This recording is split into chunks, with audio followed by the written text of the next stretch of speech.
তুমি করছো না, তুমি করছো না, হতে হবে।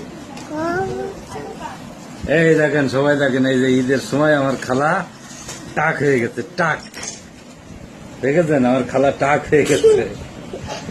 খালা বলে আবার লজ্জাও পায়। হ্যাঁ, খালা লজ্জাও পাচ্ছে।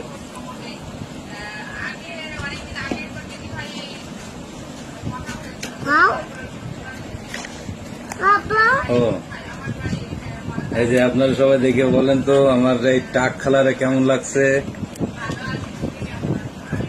মুখে দেয় না। এই দেখেন, টাক একদম চকচক করতেছে, একদম চকচকা টাক। ভালো, এটা ভালো।